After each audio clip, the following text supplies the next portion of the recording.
اگر آپ اپنے گھر کے باہر تختی پر یہ عبارت لکھوائیں کہ مجھے ملنے والے جھوٹ کے پاؤں اور غیبت کے چہرے باہر چھوڑ کر آئیں تو آپ سے کوئی ملنے نہیں آئے گا۔ دنیا میں انسان اکیلا دو وجہ سے رہتا ہے، جب ساتھ چلنے والا کوئی نہ ملے یا جب سب کے ساتھ چل کر دیکھ لیا ہو۔ رشتے اور سودے میں بہت فرق ہوتا ہے۔ رشتے قائم کیے جاتے ہیں اور سودے طے کیے جاتے ہیں۔ زندگی کو ضروریات میں رکھو، خواہشات کی طرف نہ لے جاؤ۔ ضروریات تو فقیروں کی بھی پوری ہو جاتی ہیں، مگر خواہشات بادشاہوں کی بھی رہ جاتی ہیں۔ مسکراہٹ کا مطلب ہمیشہ خوشی نہیں ہوتا، کبھی کبھی یہ دکھ چھپانے کا سب سے آسان طریقہ ہوتا ہے۔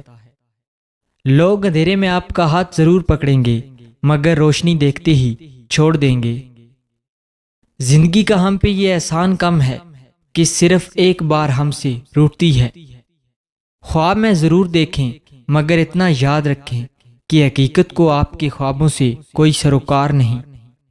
امیر چاہتا ہے کہ دھوکہ اور فریب سے دنیا کی دولت سمیٹ کر بیٹے کے لیے چھوڑ جائے، اور بیٹا اس انتظار میں ہے کہ کب باپ وفات پائے اور مال و دولت پر قبضہ جمائے۔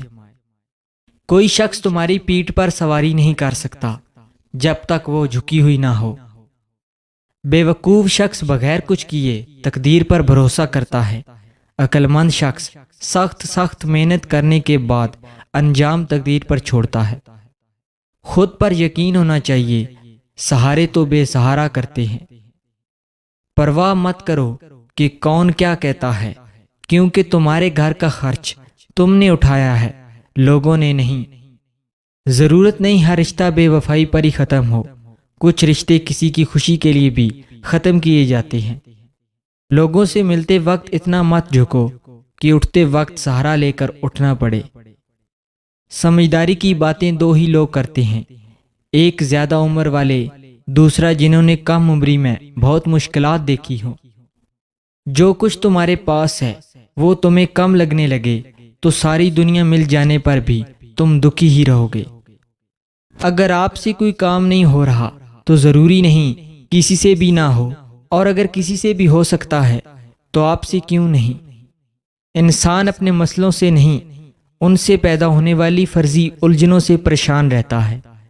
کچھ لوگوں کو اونچائی پر پہنچنے کی اتنی جلدی ہوتی ہے کہ وہ چھوٹے لوگوں کے ہاتھ پکڑنے کے بجائے بڑے لوگوں کے پیر پکڑنا پسند کرتے ہیں۔